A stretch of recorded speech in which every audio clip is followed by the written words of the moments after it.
আদর্শ সংগ্রাম নারায়ে তাকবীর।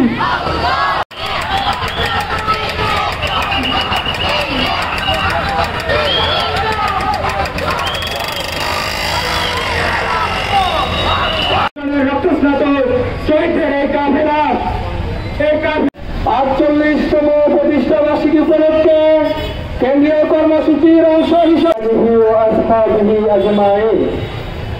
শহীদ শহীদ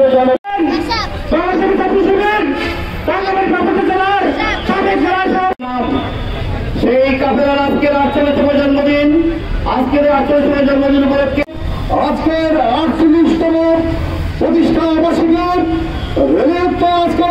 রসুলের আদর্শের কথা বলেন ইসলামী ছাত্র শিবির, এদেশের ছাত্র জনতাদের ন্যায় অধিকারের কথা বলেন, ইনসাফের কথা বলেন, ছাত্র সমাজকে নিয়ে এদেশের শিক্ষা প্রতিষ্ঠানগুলোকে সন্ত্রাস মুক্ত একটি আদর্শ শিক্ষা প্রতিষ্ঠান হিসেবে গড়ে তোলার জন্য ইসলামী ছাত্র শিবির চেষ্টা করে।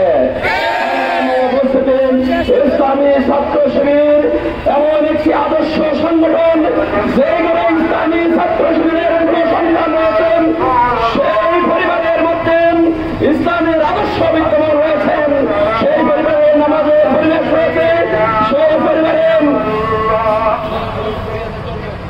পরিবারের বিধবাতার প্রতি শ্রদ্ধা রয়েছেন, সেই পরিবারের শিক্ষার পরিবেশ রয়েছে, সেই ধরনের পরিবেশ ইসলামী ছাত্র শিবির তৈরি করে। ছাত্র শিবিরকে নিয়ে ষড়যন্ত্র করা হয়েছে, কিন্তু ইসলামী ছাত্র শিবিরের অগ্রযাত্রাকে কেউ রুখে দিতে পারেনি। ইসলামী ছাত্র শিবিরের 200 ভাইকে জীবন দিতে হয়েছে। আমরা এদেশের জন্য ইসলামের